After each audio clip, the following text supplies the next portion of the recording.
The Art Institute of Chicago is one of the world's premier cultural institutions.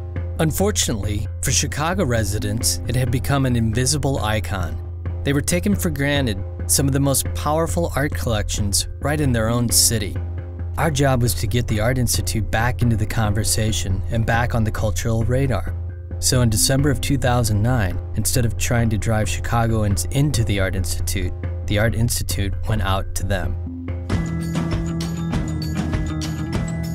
To fuel a year-long exhibit, 500 Ways of Looking at Modern, the Red Cube project was launched, spreading the surprise and delight of a visit to the Art Institute out to 500 new locations, literally. The Red Cube project was simple.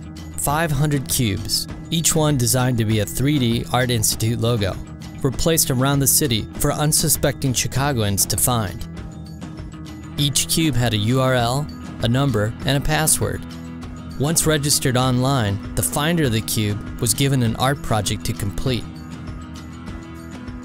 Most of the cubes were small.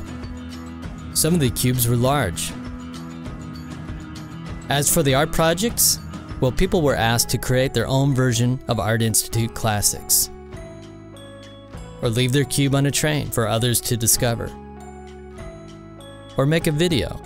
I found cube number 197, so I made an 11-key tongue drum out of this cube. Or sell their cube on eBay, pass their cube on to Facebook friends, or locate a cube using only Twitter. They were asked to document a particular hour. Even a local radio station participated by collecting a 500 Songs of Modern playlist. There were traveling cubes.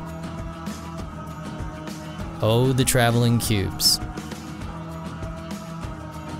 There was a place to share and discuss the progress of each project at a site dedicated to documenting all 500 cubes, tracking their finders and their followers. To keep activity and conversations around the cubes going, lost cube flyers and a missing cube video were created, asking people to look for the cubes still out there somewhere. The response was immediate. 78 of the cubes were activated within the first 48 hours. Of all the people that found cubes, over 60% played along. And those who didn't could make their own cube right there on the site. The campaign surprised and delighted thousands of Chicagoans, and as a result, paid attendance went up significantly. Not only did the Red Cubes get the Art Institute back into the civic conversation and on Chicagoans' radar again, it literally got people back into the museum by culminating with an exhibit of the submissions at the museum's beautiful new modern wing. By taking art out and putting it in Chicagoans' hands, we brought them back in. And a cultural institution woke Chicagoans back up again to the power of art right here in their own city.